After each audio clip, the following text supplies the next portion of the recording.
প্রিয় সপ্তম শ্রেণীর শিক্ষার্থীরা, সবাই কেমন আছো? আশা করি সবাই ভালো আছো, সুস্থ আছো, নিরাপদে আছো। আমিও ভালো আছি।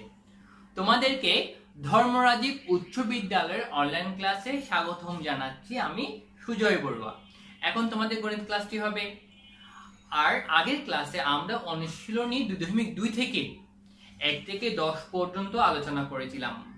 আশা করি তোমরা প্রত্যেকেই সেই অঙ্কগুলো বুঝতে পেরেছো। আর এখন আমরা আবার এই অনুশীলনী 2.2 থেকে আমরা 11 নাম্বার থেকে শুরু করব আজকে, ঠিক আছে? আর তাই তোমরা খাতা কলম বই নিয়ে বসে যাও আর অনুশীলনী 2.2 অধ্যায়টি খুলো। তাহলে প্রথমে আমরা লাভ ক্ষতি সম্পর্কে একটু আবার বলি, কারণ লাভ ক্ষতি সম্পর্কে এর আগের ক্লাসে আমরা কিন্তু ডিটেইলস আলোচনা করেছিলাম, তাই না? তাহলে একটু করে স্মরণ করে দিই লাভটা কি। লাভ হচ্ছে যখন বিক্রয় মূল্য ক্রয় মূল্য অপেক্ষা বেশি হবে তখন হবে লাভ। আবার বিক্রয় মূল্য ক্রয় মূল্য অপেক্ষা যদি কম হয় তাহলে হবে ক্ষতি, ঠিক আছে? আর লাভ ক্ষতি সম্পর্কে আমি আগে ডিটেইলস আলোচনা করেছি, তাই আমি আজকে আর ডিটেইলস আলোচনা করছি না, জাস্ট একটু স্মরণ করে দিলাম লাভটা কি আর ক্ষতিটাই বা কি। ওকে, প্রথম আমরা 11 নাম্বার দিয়ে করি। দেখো, একটি দ্রব্য 400 টাকায় বিক্রি করলে যত ক্ষতি হয় 480 টাকায় বিক্রি করলে তার 3 গুণ লাভ হয়। তাহলে দ্রব্যটির ক্রয় মূল্য নির্ণয় করো। আমাকে বের করতে হবে কি দ্রব্যটির ক্রয় মূল্য কত।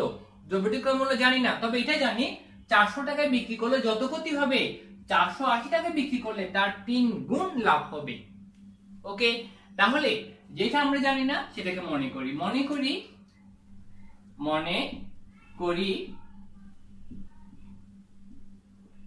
দ্রব্যটির ক্রয় মূল্য ক টাকা। দ্রব্যটির ক্রয় মূল্য ক টাকা।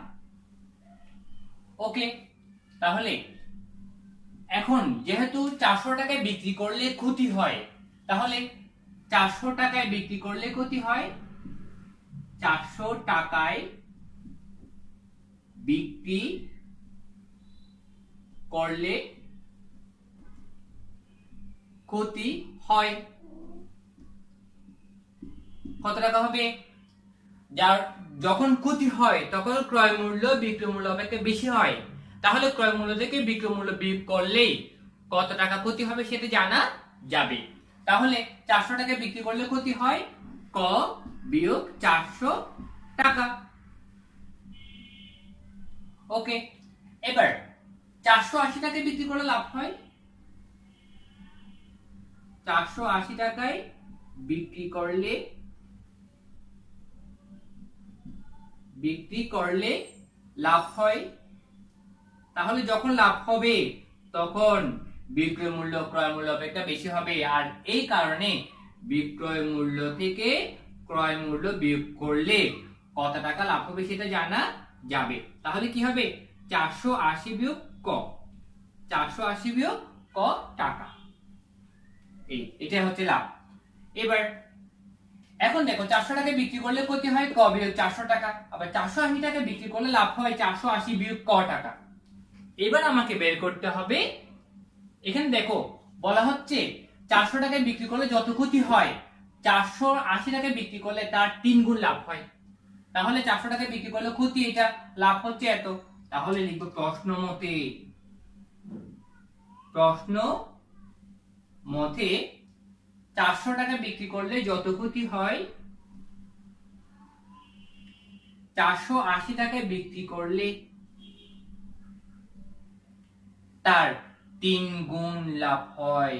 তাহলে 480 টাকায় বিক্রি করলে যে লাভটা হয় সেই লাভটা ক্ষতি থেকে কত গুণ বেশি? 3 গুণ বেশি, তাই ক্ষতির সাথে 3 গুণ করে দিলাম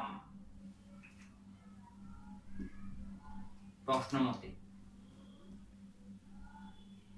আমি কথাটি আবার বলছি, 480 টাকায় বিক্রি করলে যত লাভ হবে 400 টাকায় বিক্রি করলে, আবার বলছি কথাটা, 400 টাকায় বিক্রি করলে যত ক্ষতি হবে 480 টাকায় বিক্রি করলে তার 3 গুণ লাভ হবে। কত গুণ লাভ? 3 গুণ লাভ হবে। তাহলে এটা হচ্ছে লাভ, 480 বিয়োগ ক, ক্ষতি হচ্ছে কত? ক বিয়োগ 400। তাহলে 480 বিয়োগ ক সমান যত টাকা, ক থেকে আর ক্ষতি হবে, দেখো লাভ ক্ষতির কত গুণ বেশি, 3 গুণ বেশি। ক্ষতির সাথে 3 গুণ করলে লাভটা জানা যাবে, কারণ 480 টাকা বিক্রি করলে যত ক্ষতি হয় 480 টাকা বিক্রি করলে তার 3 গুণ লাভ হয়, তাহলে লাভ হচ্ছে ক্ষতির থেকে 3 গুণ বেশি, তাই লাভ সমান ক্ষতির সাথে 3 গুণ করলাম। এটা 480 বিয়োগ ক হচ্ছে লাভ, আর ক বিয়োগ 400 হচ্ছে কি ক্ষতি, তাই 480 বিয়োগ ক সমান ক্ষতির সাথে কত গুণ করলাম, 3 গুণ করলাম। ওকে, এবার 3 ক বিয়োগ, এবার 400 সাথে গুণ করে দিই, 3 4 কত 1200, ঠিক আছে, সমান এখন 480 বিয়োগ ক। এখন কি করব, এই ক কে এই পাশে নিয়ে আসবো আর এই 1200 কে ওই পাশে নিয়ে যাব, তাহলে ক এর আগে বিয়োগ চিহ্ন আছে, এই পাশে চলে আসলে সেটা যোগ চিহ্ন হয়ে যাবে। 1200 এর আগে বিয়োগ চিহ্ন আছে, অর্থাৎ 1200 এর আগে বিয়োগ চিহ্ন আছে, সেটাকে যখন আমি ওই পাশে নিয়ে যাব সেটা কি হয়ে যাবে, যোগ চিহ্ন হয়ে যাবে, তাহলে হবে বা 3 ক যোগ ক। কেন, ক এর আগে বিয়োগ চিহ্ন আছে, সেটা যখন সমান এই পাশে চলে আসলো তখন কি যোগ চিহ্ন হয়ে গেল, 480 যোগ 1200 অর্থাৎ 1200। দেখো 1200 যোগ 1200 কে যখন আমি ওই পাশে নিয়ে গেলাম এই মাইনাসটা প্লাস হয়ে গেল। ওকে, এবার 3 কো আর কো যোগ করলে কত হবে, 4 কো। এবার যোগ করি 0 8 4 2 6 1 1680।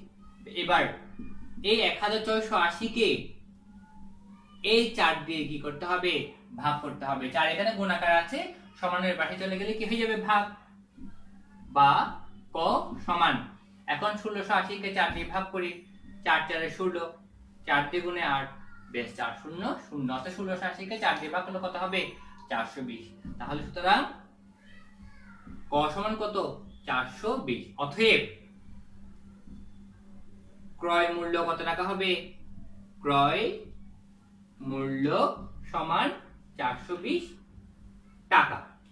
ওকে শিক্ষার্থী, আমি আবার বলছি, দেখো বলা হচ্ছে একটি দ্রব্য 400 টাকায় বিক্রি করলে যত ক্ষতি হয় 480 টাকায় বিক্রি করলে তার 3 গুণ লাভ হয়।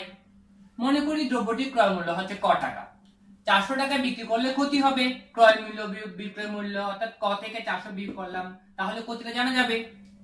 আবার 480 টাকায় বিক্রি করলে লাভ হয় 480 বিয়োগ ক টাকা, ঠিক আছে, 480 থেকে ক কি করলাম, বিয়োগ করলাম, তাহলে লাভটা জানা যাবে। এখানে বলা হচ্ছে 400 টাকায় বিক্রি করলে যত ক্ষতি হয় 480 টাকায় বিক্রি করলে তার 3 গুণ লাভ হয়, তাহলে লাভ হচ্ছে ক্ষতির 3 গুণ বেশি, লাভ হচ্ছে ক্ষতির তুলনায় 3 গুণ বেশি। এই কারণে প্রশ্ন মতে 3 গুণ এটা হচ্ছে ক্ষতি সমান এটা লাভ 480 বিয়োগ ক, অর্থাৎ ক্ষতির সাথে 3 গুণ করলে লাভের সমান হবে। এই কারণে এই ক্ষতির সাথে 3 গুণ করলাম, 3 গুণ ক বিয়োগ 400 সমান এই লাভ 480 বিয়োগ ক। আশা করি ব্যাপারটা বুঝতে পেরেছো। এবার দেখো 3 ক বিয়োগ 3 গুণ 400 সমান 1200 সমান 480 বিয়োগ ক। 3 ক যোগ ক সমান 480 যোগ 1200, 3 ক যোগ ক সমান 4 ক, আর এটা যোগ করলে কত হবে 1680। এখানে একটু দেখো কটা এখানে বিয়োগ আকারে ছিল, যখন সমানে এই পাশে চলে আসবে তখন বিয়োগটা যোগ চিহ্ন হয়ে যাবে। আবার 1200 এর আগে বিয়োগ চিহ্ন ছিল, যখন সমানের ওই পাশে চলে যাবে তখন এটার আগে যোগ চিহ্ন হয়ে যাবে। ওকে, 3 ক যোগ ক সমান 4 ক সমান 480 যোগ 1200 সমান 1680। এবার এই চারটা এখানে গুণাকার আছে, তাহলে সমানের পাশে গেলে কি হয়ে যাবে, ভাগ হয়ে যাবে। 1680 কে 4 দিয়ে কি করলাম, ভাগ করলাম, বেশ ক সমান এই 1680 ভাগ 4 সমান কত, 420, অর্থাৎ ক সমান কত, অর্থাৎ ক্রয় মূল্য সমান 420 টাকা। এটা হচ্ছে কি উত্তর। ওকে, তোমরা এবার লিখে নাও। প্রিয় শিক্ষার্থীরা, এবার আমরা দেখো 12 নম্বর। 12 নম্বর বলা হচ্ছে, দেখো একটি ঘড়ি 625 টাকায় বিক্রি করলে 10% ক্ষতি হয়, কত টাকায় বিক্রি করলে 10% লাভ হবে। তাহলে দেখো 625 টাকা দিয়ে যখন বিক্রি করা হয় তখন ক্ষতি হয় কত পার্সেন্ট, 10%। এখন আমি যদি 10% লাভ করতে চাই তাহলে আমাকে কত টাকা দিয়ে কি করতে হবে, বিক্রি করতে হবে, সেটাই বের করতে হবে। ওকে, দেখো প্রথমে লিখবো আমরা 10% ক্ষতিতে বিক্রয় মূল্য, 10% ক্ষতিতে বিক্রয় মূল্য সমান যখন ক্ষতিতে বিক্রয় মূল্য হবে, ধরো 10% ক্ষতিতে বিক্রয় মূল্য, তখন আমাকে মনে করতে হবে এখানে ক্রয় মূল্য 100 টাকা, হ্যাঁ, আর ক্ষতি হয় 10 টাকা, অর্থাৎ 10% ক্ষতিতে বিক্রয় মূল্য হচ্ছে 100 বিয়োগ 10 টাকা সমান কত টাকা? 90 টাকা। ওকে, এবার 10% লাভে বিক্রয় মূল্য, 10% লাভে বিক্রয় মূল্য সমান যখন লাভ হবে তখন সে যোগ করতে হবে 100 যোগ 10। 10% কোথাতে বিক্রয় মূল্য 100 বিয়োগ 10, আবার 10% লাভে বিক্রয় মূল্য 100 যোগ 10 টাকা সমান 110 টাকা। ওকে, এবার আমাকে বের করতে হবে 10% লাভে যদি আমি বিক্রি করতে চাই, দেখো 10% লাভের জন্য 10% লাভের জন্য আমাকে 90 টাকার পরিবর্তে বিক্রি করতে হবে কত টাকা দিয়ে? 100 টাকা দিয়ে। লাভের জন্য 90 টাকার পরিবর্তে বিক্রি করতে হবে কত টাকায়?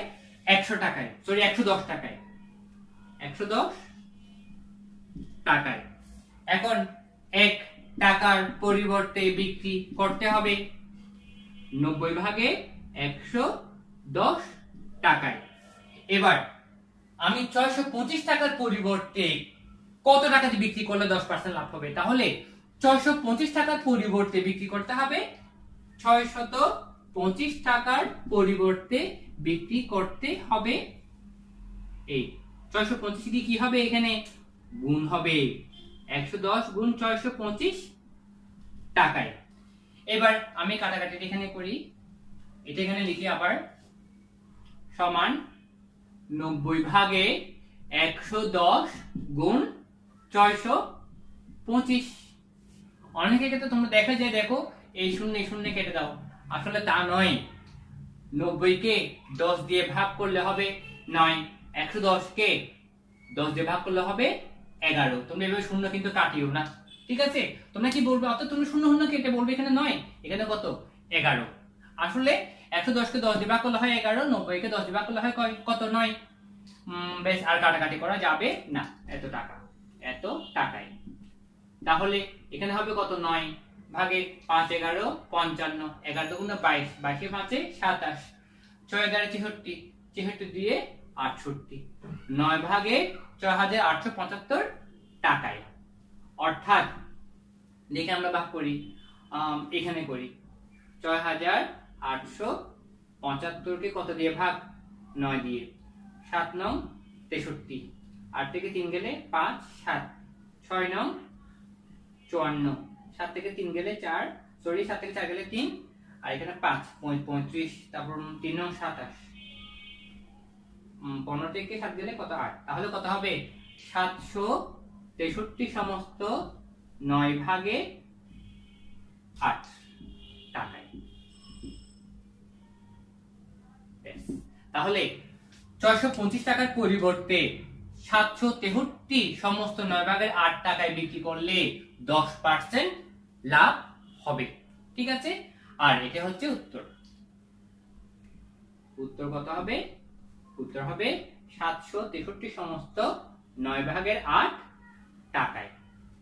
শিক্ষার্থী বুঝতে পেরেছে? আমি আবার বলছি, 10% ক্ষতিতে, দেখো প্রশ্ন করছি আবার, একটি ঘড়ি 625 টাকায় বিক্রি করলে 10% ক্ষতি হয়, কত টাকা দিয়ে বিক্রি করলে 10% লাভ হবে? অর্থাৎ 10% লাভ করতে চাইলে কত টাকা দিয়ে বিক্রি করতে হবে? ওকে, 10% ক্ষতিতে বিক্রি মূল্য 100 বিয়োগ 10 সমান 90 টাকা, আবার 10% লাভে বিক্রি মূল্য 100 যোগ 10 সমান কত? 110 টাকা। এবার 10% লাভের জন্য 90 টাকার পরিবর্তে বিক্রি করতে হবে কত টাকায়? 110 টাকায়। 90 টাকার পরিবর্তে বিক্রি করতে হবে 110 টাকায়। 1 টাকার পরিবর্তে বিক্রি করতে হবে 90 ভাগে 110। 625 টাকার পরিবর্তে, কারণ 625 টাকা দিয়ে বিক্রি করলে 10% ক্ষতি হয়, কিন্তু আমি চাচ্ছি 10% লাভ, তাই 425 টাকার পরিবর্তে বিক্রি করতে হবে 90 ভাগের 110 গুণ এই 425। এখানে কি হবে গুণ, আমি এটাকে এখানে লিখলাম, জাস্ট এখানে তো কাটাকাটি করা যাচ্ছে না তাই আমি এটাকে এখানে লিখলাম। এখানে 10 দিয়ে কাটাকাটি করলে হয় 11, আর 90 কে 10 দিয়ে কাটাকাটি করলে হয় 9। তাহলে 9 ভাগের 11 আর 425 গুণ করলে কত হয় 6875। বেশ, 9 ভাগের 6875, 6875 কে 9 দিয়ে ভাগ করলে কত হবে 763 সমস্ত 9 ভাগের 8, এই 8টা হবে উপরে, এই 9টা যাবে নিচে। তাহলে কত হবে 763 সমস্ত 9 ভাগের 8 টাকা দিয়ে বিক্রি করলে কত পার্সেন্ট লাভ হবে 10% লাভ হবে। আর এটা হচ্ছে উত্তর। প্রিয় শিক্ষার্থীরা, এবার আমরা দেখব 13 নম্বর। বলা হচ্ছে মাইশা প্রতি মিটার 20 টাকা দরে 15 মিটার লাল ফিতা ক্রয় করলো। ভেটের হার 4 টাকা। সে দোকানীকে 500 টাকার নোট দিল। দোকানি তাকে কত টাকা ফেরত দেবেন? ওকে, দেখো প্রতি মিটার 20 টাকা দরে সে কত মিটার ফিতা কিনেছে? 15 মিটার ফিতা কিনেছে। এখন বলা হচ্ছে ভেটের হার 4 টাকা, অর্থাৎ 100 টাকায় ভেট দিতে হয় 4 টাকা। ঠিক আছে, এখন দোকানিকে সে দিল কত টাকা? 500 টাকার নোট। তাহলে দোকানি তাকে কত টাকা ফেরত দিবে?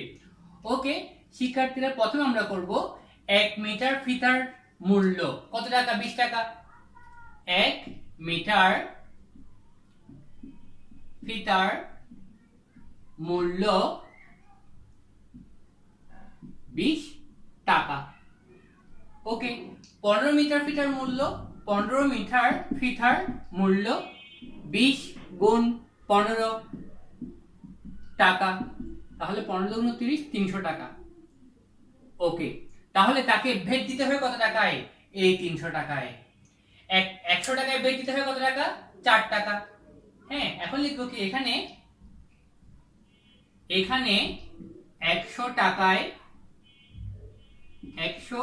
টাকায় ভ্যাট দিতে হয়।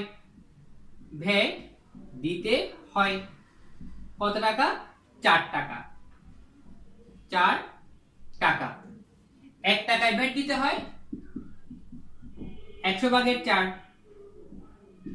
এবার কত টাকায় ভ্যাট দিতে হবে? 300 টাকায়, কেননা 15 মিটার ফিতার মূল্য, 15 মিটার ফিতার মূল্য কত টাকা? 300 টাকা। তাহলে ভ্যাট দিতে হবে এই 300 টাকার মধ্যে, তাই লিখতে হবে 300 টাকায় ভ্যাট দিতে হয়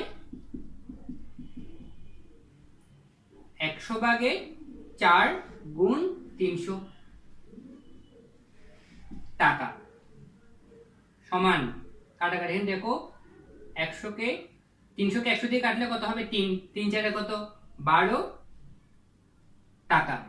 তাহলে 300 টাকা ভ্যাট দিতে হয় কত টাকা? 12 টাকা। এখন লিখব ভ্যাট সহ ফিতার মূল্য। ভ্যাট সহ ফিতার মূল্য। ভ্যাট সহ ফিতার মূল্য কত টাকা?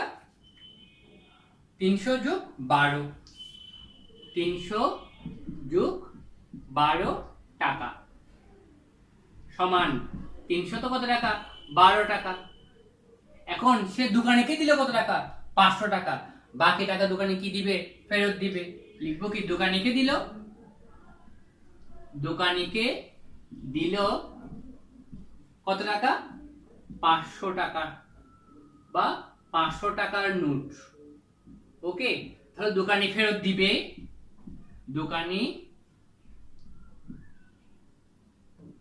ফেরত দিবেন 500 বিয়োগ 312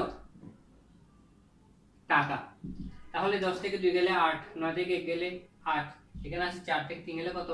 188 টাকা।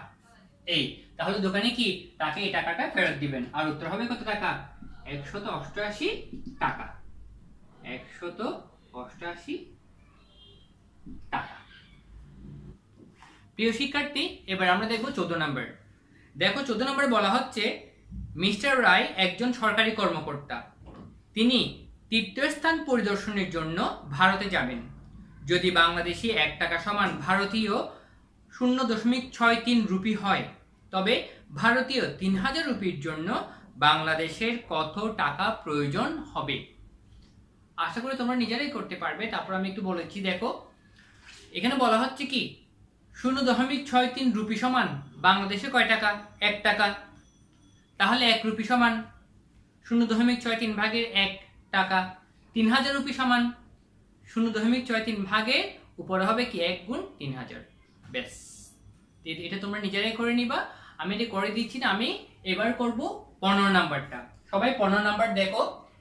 নীলিম সাহেব একজন চাকরিজীবী, তার মাসিক মূল বেতন 22,250 টাকা। বার্ষিক মোট আয়ের প্রথম 2,50,000 টাকা আয়কর 0 টাকা।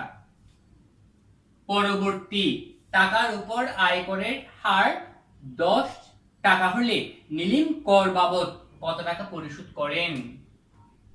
দেখো এখানে বলা হচ্ছে নীলিম সাহেব একজন চাকরিজীবী, হ্যাঁ, তার মূল বেতন হচ্ছে কত? 22,250 টাকা। এখন প্রথম 2 লক্ষ, দেখো বার্ষিক মোট আয়ের অর্থাৎ এক বছরে যে মোট টাকা আয় করে, সে আয়ের প্রথম 2,50,000 টাকার জন্য কোনো আয়কর দিতে হয় না, অর্থাৎ আয়কর শূন্য। পরবর্তী যে টাকা থাকে সেই টাকার উপর আয়করের হার 10 টাকা।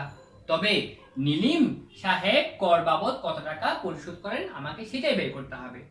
ওকে, প্রথমে দেখো তার মাসিক মূল বেতন 22,250 টাকা, তাহলে তিনি এক মাসে আয় করেন, হ্যাঁ, তিনি এক মাসে আয় করেন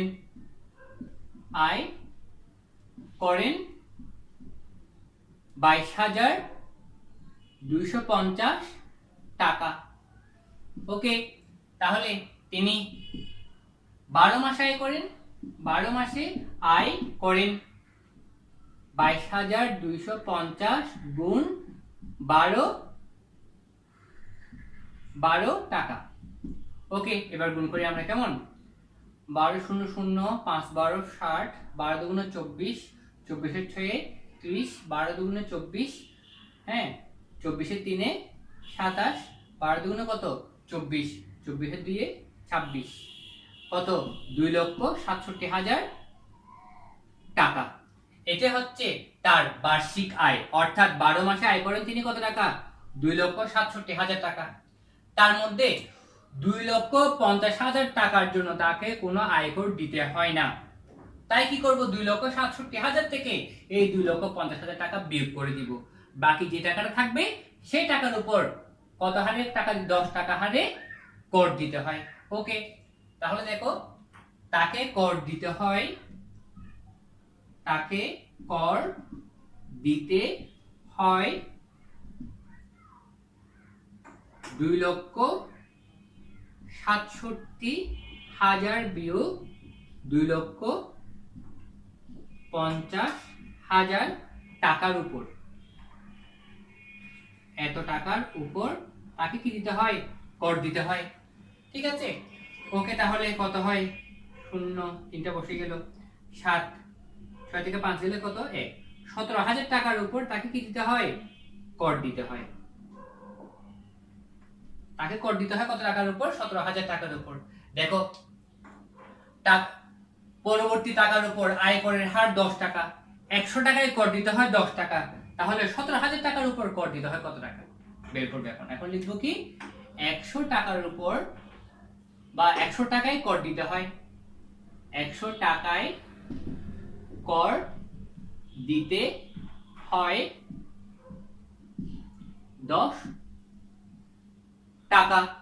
1 টাকায় কর দিতে হয় 100 ভাগের 10 টাকা। ওকে, এবার 17,000 টাকায় কর দিতে হয়, 17,000 টাকায় কর দিতে হয় 100 ভাগের 10 গুণ এই 17,000 এখানে এসে গুণ হবে 17,000 টাকা। তাই কাটাকাটি করি, এখানে হবে 170। কেন? এই শূন্য এই শূন্য এই শূন্য এই শূন্য কাটাকাটি হয়ে যাবে। ওকে, তাহলে এখানে কত হয়? 170 আর 10 গুণ করলে কত হবে? 1,700 টাকা। তাহলে নীলিম সাহেবের কর বাবদ কত টাকা পরিশোধ করতে হয়? 1,700 টাকা পরিশোধ করতে হয়। এটা হচ্ছে উত্তর। উত্তর কত টাকা? 1,700 টাকা। ওকে শিক্ষার্থীরা, আবার দেখো নীলিম সাহেবের মাসিক আয় 22,250 টাকা।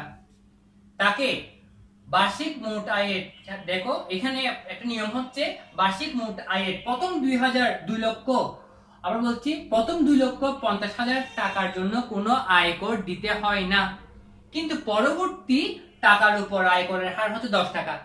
তাহলে নীলিম সাহেব কর বাবদ কত টাকা পরিশোধ করেন? ওকে, তিনি এক মাস আয় করেন 22,250 টাকা। ঠিক আছে, তাহলে 12 মাস আয় করেন 2,67,000 টাকা। তাকে কর দিতে হয় 2,50,000 টাকার জন্য কর দিতে হয় না, তাই 2,67,000 থেকে এই 2,50,000 টাকা বিয়োগ করে দিলাম। তাহলে তাকে কর দিতে হয় কত টাকার উপর? 17,000 টাকার উপর তাকে কর দিতে হয়। এবার 100 টাকায় কর দিতে হয় 10 টাকা, কেননা আয় করের হার 10 টাকা, অর্থাৎ 100 টাকায় কর দিতে হয় 10 টাকা। 1 টাকায় কর দিতে হয় 100/10, 17,000 টাকায় কর দিতে হয় 100/10 গুণ 17,000। বেশ, এখন 17,000কে 100 দিয়ে ভাগ করলে কত হবে? 170। 170 আর 10 গুণ করলে কত হয়? 1,700 টাকা। তাহলে তাকে বার্ষিক কর দিতে হয় কত টাকা? 1,700 টাকা কর দিতে হয়। এই প্রিয় শিক্ষার্থীরা, আশা করি তোমরা প্রতিটা অঙ্ক বুঝতে পেরেছো। এইভাবে আমাদেরকে অঙ্কগুলো করতে হবে, ঠিক আছে? তাহলে আজকে আমরা করলাম কত? 11 থেকে 15 পর্যন্ত যে অঙ্কগুলো করেছি এগুলো ভালোভাবে গুরুত্ব সহকারে দেখতে হবে, এবং প্রতিটা অঙ্ক করার আগে আমাদেরকে প্রশ্নের উপর গুরুত্ব দিতে হবে। প্রশ্ন তুমি না একবার না বুঝলে দ্বিতীয়বার পড়ো, দ্বিতীয়বার না বুঝলে তুমি তৃতীয়বার পড়ো। পাটিগণিতের অঙ্কের মধ্যে আমাদেরকে অবশ্যই প্রশ্নের প্রতি গুরুত্ব দিতে হবে, কারণ যে যত ভালো প্রশ্ন বুঝতে পারে সে কিন্তু সমাধান তত সহজেই করতে পারবে। ওকে শিক্ষার্থীরা, আজ এতটুকু। তাহলে আমাদের বাড়ির কাজ থাকবে, বাড়ির কাজ থাকবে 11 থেকে 17 পর্যন্ত, সরি 11 থেকে 15 পর্যন্ত, ঠিক আছে? তাহলে অঙ্কগুলো তোমরা করে নিবে, আর পাশাপাশি তোমরা উদাহরণের অঙ্কগুলো দেখে নিবে। অর্থাৎ আমরা 1 থেকে 15 পর্যন্ত যে অঙ্কগুলো করেছি প্রতিটা অঙ্কে কিন্তু একই ধরনের অঙ্ক বা একই নিয়মের অঙ্ক উদাহরণে দেওয়া আছে, তোমরা দেখলেই বুঝতে পারবে। ঠিক আছে, তাহলে সবাই ভালো থাকবে, সুস্থ থাকবে, আর অবশ্যই স্বাস্থ্যবিধি মেনে চলবে। ঠিক আছে, আজ এতটুকু, ভালো থাকবে সবাই।